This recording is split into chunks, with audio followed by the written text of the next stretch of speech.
Siap gerak, hormat gerak. Oke, selamat pagi semuanya. Bagaimana kabar? Baik, Pak. Oke. Baik, kita awali pertemuan pagi ini dengan doa pembuka. Siapa petugas doa? Mari kawan-kawan dan Bapak Guru kita berdoa. Nama Bapa dan Putra Kudus. Amin. Ya Tuhan, berkatilah pada pembelajaran ini supaya menjadi bekal pada kami Tuhan. Terima kasih Tuhan. Amin.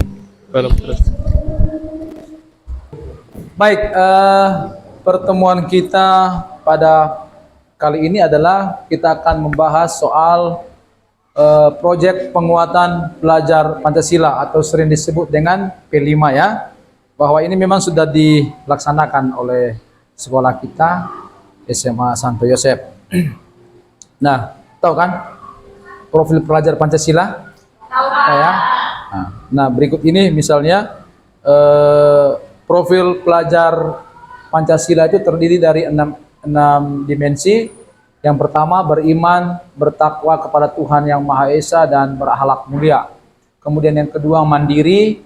Lalu yang ketiga, bergotong royong.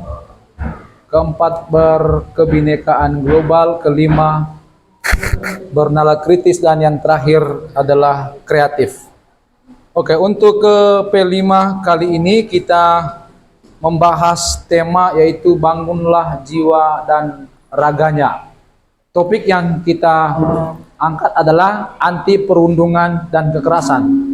Kenapa kita ambil topik ini? Karena memang masalah-masalah yang paling booming atau yang paling sering terjadi di sekolah-sekolah itu adalah soal perundungan. Ya, perundungan sama siswa sering kali terjadi di sekolah-sekolah. Kemudian tindakan kekerasan terhadap sesama siswa itu sendiri ya. Itu sering terjadi di sekolah-sekolah yang ada di kota ataupun juga ada di desa. Ya, nama P5-nya sekolahku aman dan nyaman bebas dari perundungan. Sementara tujuan dari P5 itu sendiri mengatasi perundungan dan kekerasan di sekolah guna menciptakan lingkungan sekolah yang aman dan nyaman bagi seluruh anggota sekolahnya. Bahwa ketika perundungan itu tidak terjadi di sekolah, maka kita menjadi seperti rumah sendiri sekolah itu ya. Kita mau belajar juga dengan tenang, mau berinteraksi dengan teman-teman juga tenang, mau berinteraksi dengan guru juga tenang. Pokoknya semua jalan dengan normal. Namun sebaliknya, jika terjadi perundungan atau kekerasan antara siswa oleh kakak kelas kepada adik kelasnya, maka sekolah itu menjadi tempat yang menakutkan. Akhirnya apa? Siswa menjadi tidak berani atau menjadi malas pergi ke sekolah. Karena lingkungan sekolah itu tidak mendukung dia atau kurang mendukung dia untuk mengenyam pendidikan. Baik, profil pelajar Pancasila yang kita angkat di P5 ini, yang pertama yaitu dimensi beriman, bertakwa kepada Tuhan Yang Maha Esa dan berakhlak mulia. Kemudian elemennya itu adalah akhlak kepada manusia. Subelemennya mengutamakan persamaan dengan orang lain dan menghargai perbedaan. Lalu yang kedua, subelemen yang kedua itu berempati kepada orang lain. Sementara akhir fase yang mau kita capai mengidentifikasi hal yang menjadi permasalahan bersama, memberikan alternatif solusi untuk menjembatani perbedaan dengan mengutamakan kemanusiaan. Kemudian akhir fase untuk subelemen yang kedua yaitu memahami dan menghargai perasaan dan sudut pandang orang dan atau kelompok lain. Paham ya pada bagian ini ya? Paham? Bapak. Kemudian dimensi yang kedua berkebinekaan global. Elemen refleksi dan bertanggung jawab terhadap pengalaman kebinekaan. Kemudian yang berikutnya menghilangkan stereotip dan prasangka buruk. Lalu refleksi terhadap pengalaman kebinekaan. Lalu akhir fasenya itu mengkritik dan menolak stereotip serta prasangka tentang gambaran identitas kelompok dan suku bangsa, serta berinisiatif mengajak orang lain untuk menolak stereotip dan prasangka. Lalu yang berikut, merefleksikan secara kritis dampak dari pengalaman hidup di lingkungan yang beragam terkait dengan perilaku, kepercayaan, serta tindakannya terhadap orang lain. Ya, itu akhir fase yang mau kita capai. Tahu kan arti kata stereotip? Tahu, Pak. Apa stereotip? Prasangka buruk. Prasangka buruk. Siapa lagi yang bisa menjawab? Apa itu stereotip? Tahu arti kata stereotip kan? Prasangka buruk dari kelompok sendiri ke kelompok yang lain, Pak. Dari kelompok yang satu ke kelompok yang lain. Siapa Iya, lagi? Glo?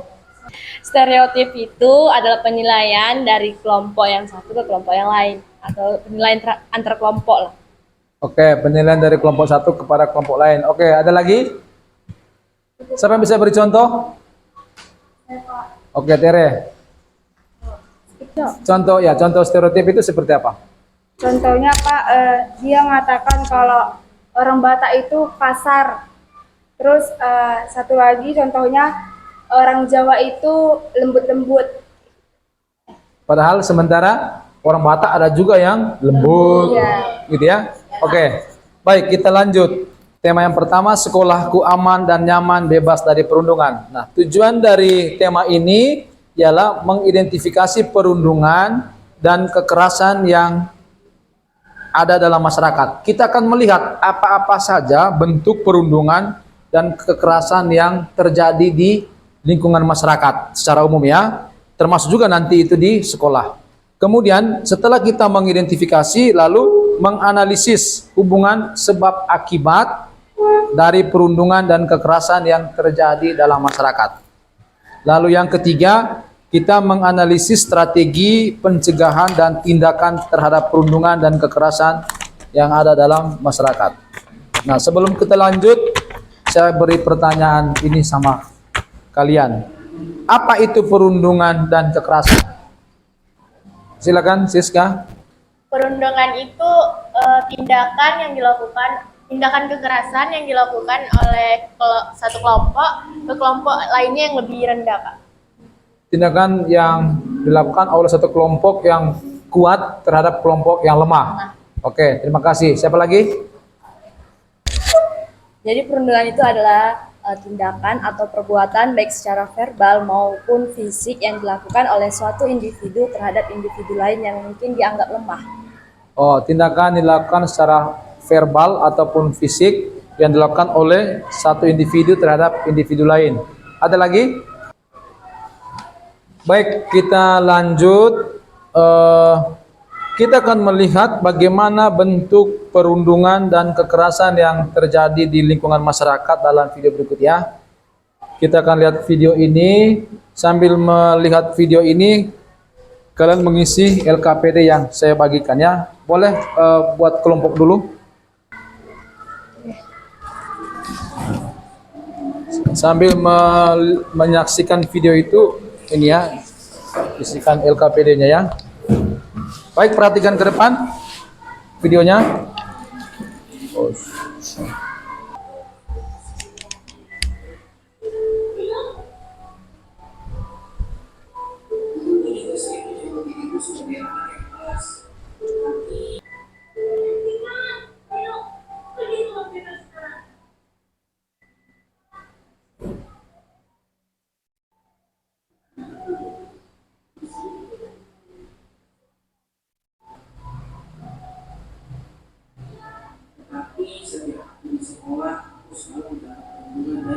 Baik, setelah kita amati video tadi, kita lanjutkan dengan mendiskusikan beberapa pertanyaan ya di LKPD yang sudah saya bagikan. Misalnya pertanyaan yang pertama, apa saja bentuk perundungan dan kekerasan yang ada dalam video itu? Kemudian mengapa terjadi perundungan dan kekerasan dalam masyarakat? Lalu apa akibat dari perundungan dan kekerasan? Kemudian bagaimana cara mencegah supaya perundungan itu tidak terjadi? Silakan diskusikan dalam kelompok.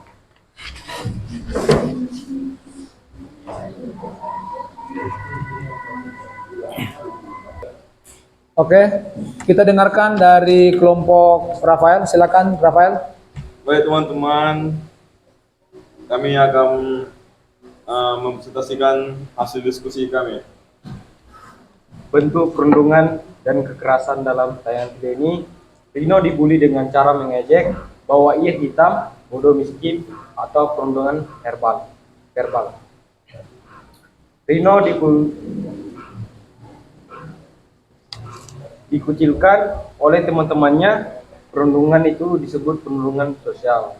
Rino dibully di sosial dan di media sosial juga, atau disebut cyberbullying. Terjadinya bentuk-bentuk perundungan dan kekerasan dalam masyarakat. Yang pertama itu adanya ketidakseimbangan antar pelaku dan korban, seperti ukuran badan yang kecil, fisik, status sosial, dan lain sebagainya. Yang kedua, pengaruh lingkungan sosial atau lingkungan pertemanan yang tidak baik. Yang ketiga, kurangnya kontrol dan perhatian orang tua. Yang keempat, ikut-ikutan merasa hal tersebut keren dengan menindas yang lemah.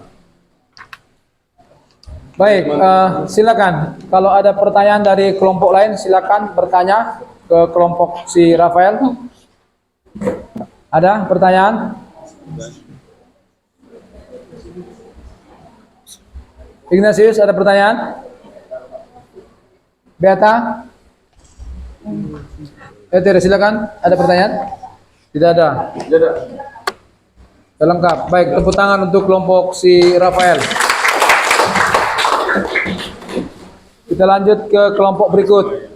Silakan kelompok Teresia. Baik, saya akan membacakan hasil diskusi kelompok kami. Nomor 1, apa saja bentuk perundungan dan kekerasan dalam tayangan video tadi? Dalam video tadi terdapat perundungan verbal seperti memukul dan menendang, perundungan fisik, perundungan sosial seperti penindasan dengan cara membatasi akses seseorang, perundungan di dunia maya.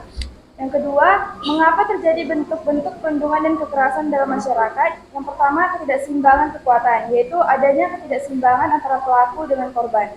Yang kedua, pengaruh lingkungan sekitar. Yang ketiga, kurangnya perhatian terhadap perundungan.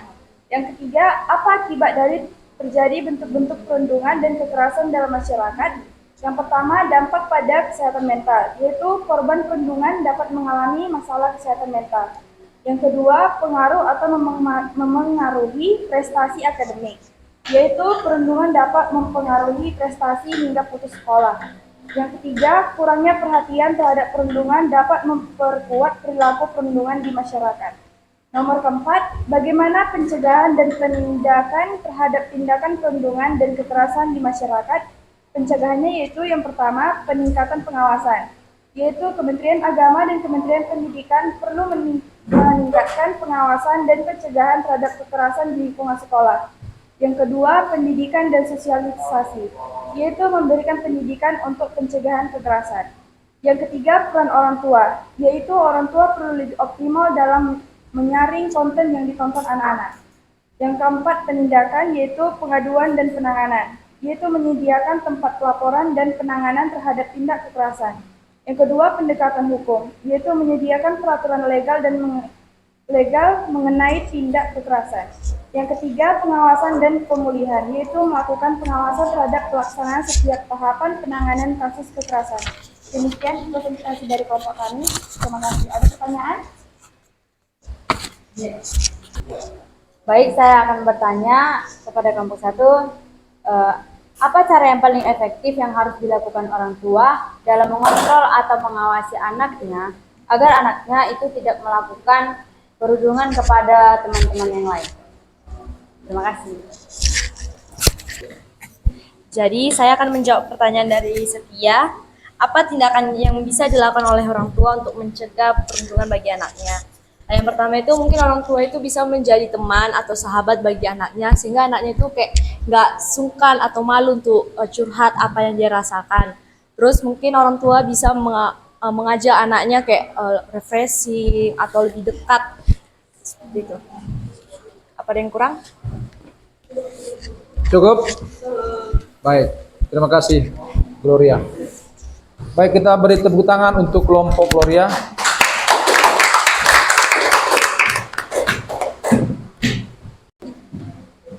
Baik, kita lanjut ke bagian berikutnya, yaitu kontekstualisasi. Kontekstualisasi artinya kita melihat bagaimana di tempat kita ini, di sekolah kita SMA sampai saat ini terkait perundungan dan kekerasan ya.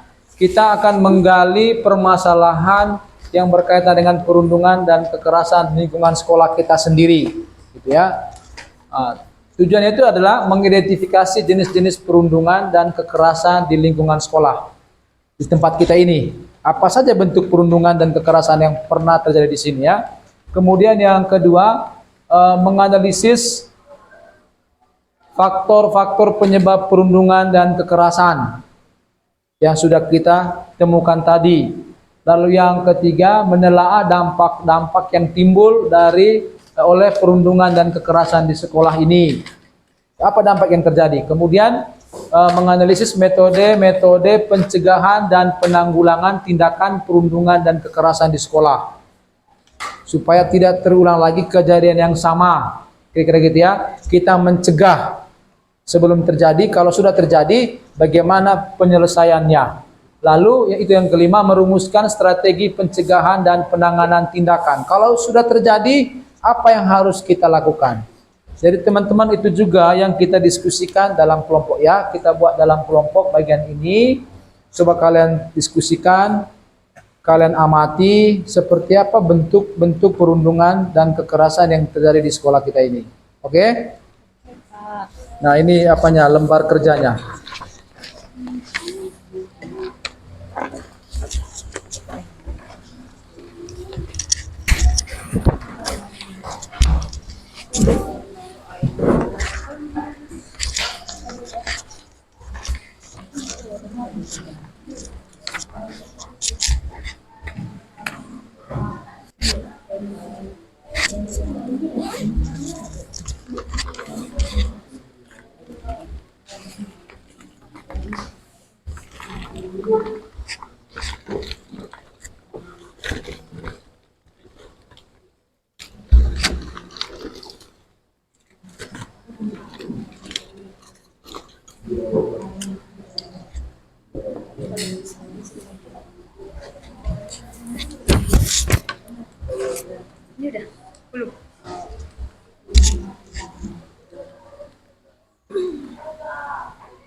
Selamat pagi teman-teman. Jadi kami akan mempresentasikan hasil kelompok kami. Pertanyaan pertama, apa jenis perundungan dan kekerasan yang ada di lingkungan sekolah? Pertama itu mengejek warna kulit, kedua fisik dan menghina nama orang tua. Pertanyaan kedua, apa penyebab terjadinya perundungan dan kekerasan di sekolah? Pertama, karena ingin bercanda, ingin diperhatikan, biar dikata hebat dan ditakuti. Pertanyaan ketiga, apa akibat dari terjadinya perundungan dan kekerasan di sekolah? Tidak percaya diri, malas ke sekolah, tidak memiliki teman, dan tidak fokus untuk belajar. Yang keempat, bagaimana pencegahan dan penindakan terhadap tindakan perundungan? Itu yang pertama, memberi edukasi tentang bahaya dari bullying atau perundungan. Yang kedua, memberi sanksi yang berat kepada pelaku perundungan. Yang ketiga, melakukan pengawasan dan evaluasi terhadap pelaksanaan pencegahan dan penanganan tindakan kekerasan. Yang keempat itu pendekatan individu. Oke. Baik, ada pertanyaan kelompok lain ke kelompok ini? Pertanyaan? Tidak ada? Tepuk tangan untuk mereka. Nah, silakan duduk. Baik, begitulah kontekstualisasi atau keadaan yang ada di sekolah kita ya. Bahwa di sekolah kita pun ada jenis-jenis perundungan ataupun kekerasannya. Misalnya ketika kita memanggil kawan kita memanggil dengan menyebut nama bapaknya atau nama ibunya, ya kan? Artinya kita beri gelar khusus juga kepada kawan-kawan kita sendiri. Itu juga adalah salah satu bentuk dari perundungan, ya. Nah, baik, terima kasih untuk pertemuan hari ini. Kita akan lanjutkan dengan pertemuan berikutnya. Siapa yang bawa doa? Oke, silakan Vanessa, doa penutup. Mari kawan-kawan dan Bapak Guru kita berdoa. Terima kasih Tuhan atas berkat dan rahmat-Mu pada hari ini. Kami telah menyelesaikan pembelajaran kami pada hari ini. Tuhan, sebentar lagi kami akan pulang, berkati pelajaran kami yang telah selesai ini. Kemudian berkati perjalanan kami. Demi Kristus Tuhan yang mengantara kami. Amin. Selamat Oke, sampai jumpa pertemuan berikutnya. Baik, selamat siang semuanya.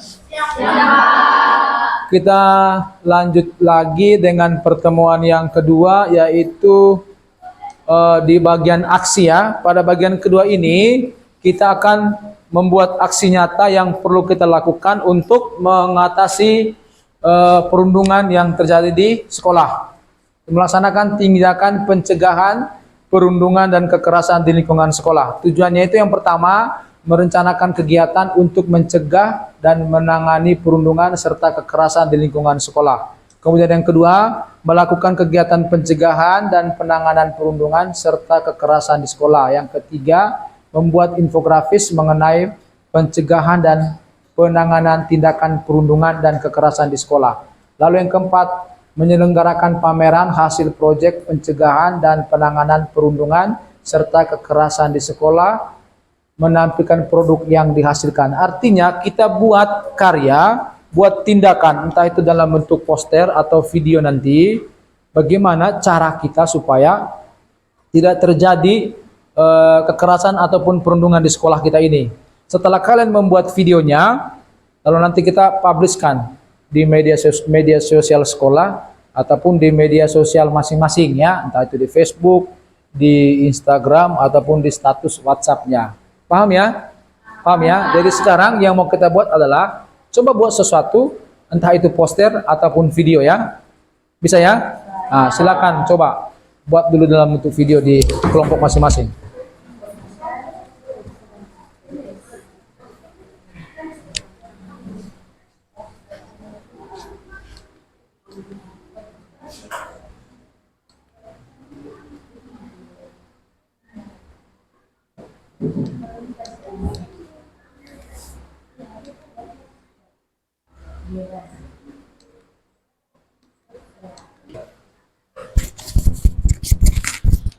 Selamat siang teman-teman. Iya. Jadi ini adalah video hasil karya dari kelompok kami, aksi nyata dalam untuk meminimalisir perundungan di lingkungan sekolah kita.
Baik, selamat pagi anak-anak. Pagi, Pak.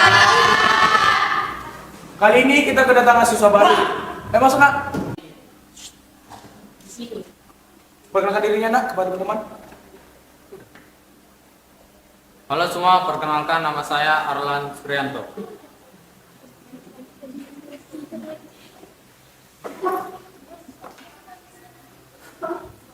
Baik, buka bukunya, Nak, bab 1 tentang polinomial. Kali ini kita akan membahas fungsi polinomial.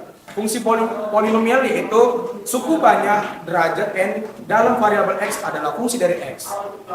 yang dapat dinyatakan dalam bentuk berikut. Bapak tulis ya di dalam tulis. Aku.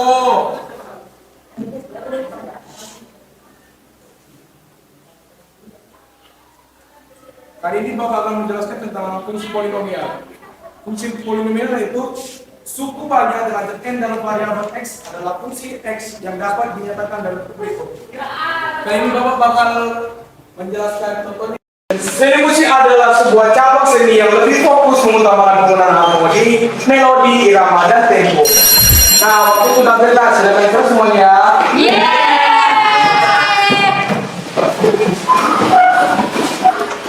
Kamu lapar nggak?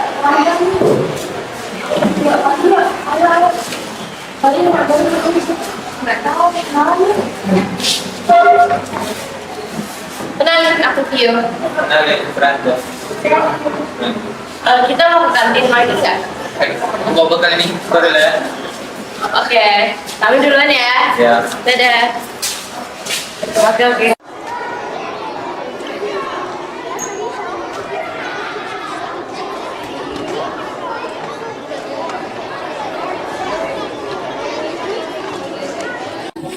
Kau tau gak sih Laura? Ada baru itu. Iya. Hitam kali, Cok. Jeleknya lagi kali sih. Pastinya kecil kali. Pas itu. Gila sih emang. Nengoknya aja jijik kan. Kayak pasti dia ini. Iya, Cok. Hitam lagi. Hitam itu kayak bau kali bau rokok. Iya, Cok. Bau rokok Surya.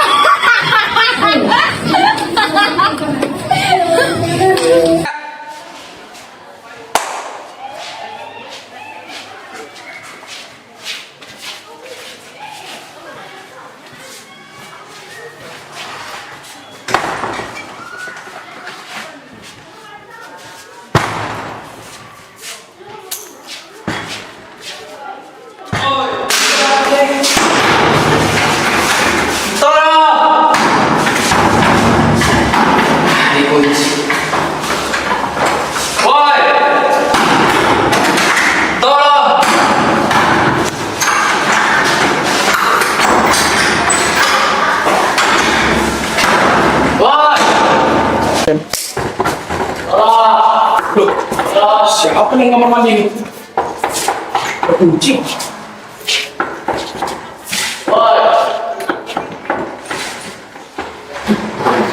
Kamu bisa kunci di sini, nak?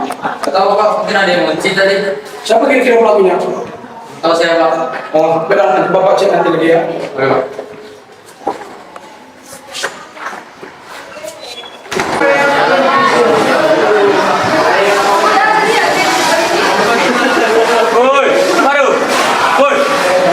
Soal banget lu. Lihat lu ntar pulang sekolah. Ada orang jaga di video bentar dari belakangnya. Pulang jalan. Apa sih ini, weh? Woi, anak baru.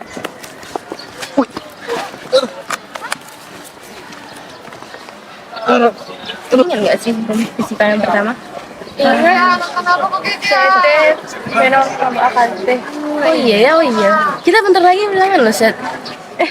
Semoga open book ya. Iya, semoga kita. Tapi kemarin kita open book nggak sih? Open book? Saya tuh enggak loh. Open book? Ya kan, Set? Iya sih. Itu ada yang berantem tuh. Itu ada apa ya? Itu bukannya Surya? Iya, itu Surya. Itu Surya. Ayo kita bantu dia. Oh ya saya gitu tadi. Woi, kalian apa-apaan sih? Punya otak nggak? Maksud dan gue apa? Ya lo ngapain mukulin anak orang? Punya hati nggak lo? Ini bukan pesan lo ya. Dia usah ikut campur. Udah, Pi. Tapi sel orang kayak gitu harus kita beri pelajaran. Udah, ayo kita bawa aja deh ke klinik sekarang. Ya udah sekarang kita bawa ke klinik yuk. Ayo. Ayo, Sur. Woi.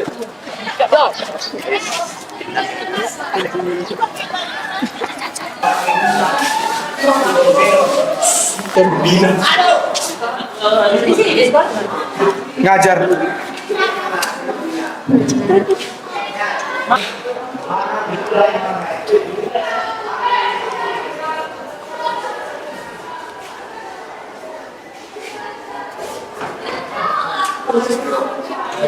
Nih, kamu minum dulu.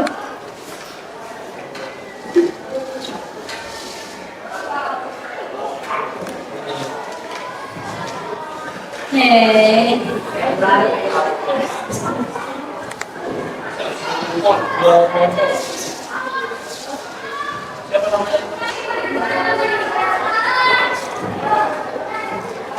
kenapa nggak ngelawan sih, Suryanto?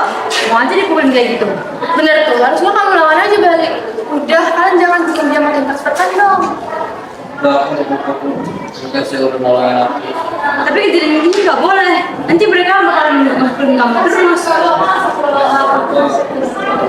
nanti makin Yaudah, pokoknya nanti kalau mereka ngedum kamu lagi, kamu harus laporin mereka ke guru.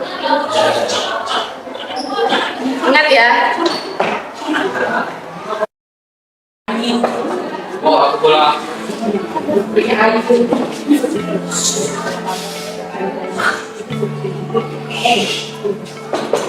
Kalian kamu di dalam, boleh gue masuk. Ya, aku masuk aja. Tumben kamu langsung ke kamar, biasanya kamu pulang-pulang dulu. Itu aneh. Kamu kenapa? Udah tuh doang. Oh, jatuh nggak mungkin kena kepala dong. Ya, kesantung batu. Udah, kamu istirahat dulu ya, aku mau masak.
Nah, ayo makan nak.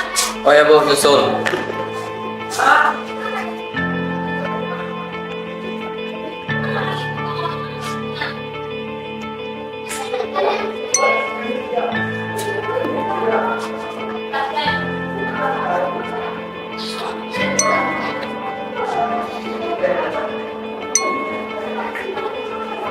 Enggak sih, Surya sampai sekarang belum masuk loh.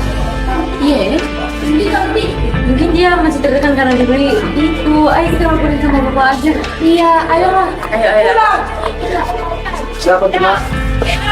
Jadi gini Pak, kami ingin melaporkan bahwa sebenarnya Surya sudah dirudung selama dia masuk ke sekolah ini. Iya betul Pak, kemarin kami lihat Dimas sama Reno mukulin Surya di ujung pinggir sana. Oh, baik, Bapak bakal telepon untuk proses ini. Terima kasih Pak. Pak. Halo, ini apa benar dengan orang tua Reno dan Dimas? Ya, kali ini anak ibu telah melakukan perundungan di sekolah. Selamat siang Pak, ada apa yang manggil saya ke sini? Jadi begini, Bu, anak ibu telah melakukan pembulian di sekolah. Ya Tuhan, kok bisa gitu Pak? Ya, jadi kami dari pihak sekolah akan memberikan skorsing kepada anak ibu. Begitu ya Pak. Baiklah Pak, saya sebagai orang tua meminta maaf atas kelalaian saya dalam mendidik anak saya dan keponakan saya sehingga mereka dapat melakukan pembulian tersebut. Sekali lagi saya minta maaf ya Pak. Baiklah, skorsing itu bisa dilakukan demi kebaikan anak dan keponakan saya. Sekali lagi minta maaf ya Pak. Oke. Terima kasih Pak.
Baik, sekian dari video kelompok kami.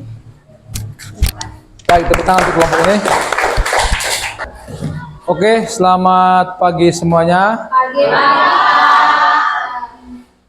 Kita lanjut ke pertemuan yang ketiga, yaitu refleksi dan tindak lanjut ya. Setelah di pertemuan pertama kita bagian pengenalan apa itu bullying, apa itu kekerasan, kemudian bagaimana kontekstualisasinya di sekolah kita, lalu bagaimana aksi yang kita lakukan, dan sekarang kita masuk ke pertemuan yang ketiga, yaitu tentang refleksi dan tindak lanjut. Dalam refleksi ini kita mau melihat bagaimana evaluasi pencapaian dan hal-hal yang perlu diperbaiki dari kegiatan pembelajaran sebelumnya, gitu ya. Apa saja hambatannya, kemudian pencapaian yang sudah kita lakukan, kemudian solusi-solusi untuk mengatasi masalah-masalah yang kita temui, yang kita temukan dalam proyek.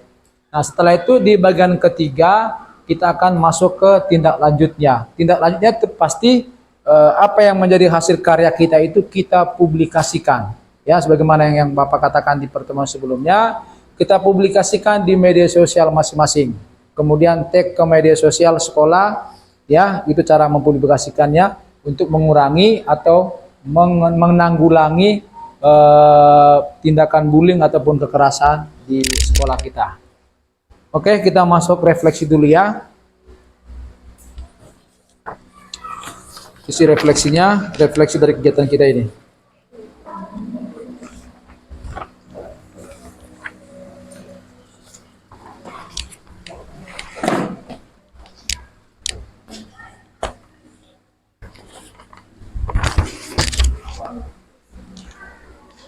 Baik, setelah kita dalami refleksinya tadi, kemudian tindak lanjutnya, sebelum kita tutup pertemuan ini, dan kita dari kalian kira-kira apa kesimpulan dari pertemuan proyek ini, ya, dari proyek PIM. Silakan siapa? Ya, Pak. Silakan Grace. Jadi kesimpulannya itu, kesimpulan dari materi belajar pada pertemuan kali ini adalah bahwa perundungan merupakan perilaku agresif yang melibatkan ketidakseimbangan kekuatan dan dapat merugikan orang lain secara fisik, emosional, atau sosial. Oleh sebab itu, semoga melalui kampanye ini diharapkan dapat terbentuk norma sosial yang menolak perundungan dan menciptakan lingkungan yang lebih aman dan mendukung bagi semua individu. Oke, apa lagi? Ada lagi? Intinya adalah kita harus berani menjadi pelaku untuk memberantas tindakan pembulian yang terjadi terutama di sekolah kita ini, ya, entah itu secara langsung maupun melalui media sosial. Ya, jangan lupa tag video kalian yang sudah kalian buat itu di media sosial sekolah. Ya, itu adalah salah satu bentuk tindak lanjut atau kampanye yang bisa kita lakukan. Baik, terima kasih untuk pertemuan kita di proyek ini. Kita tutup dengan doa, Bapa dan Putra dan Roh Kudus. Amin. Oke, selamat siang semuanya. Siang, Pak.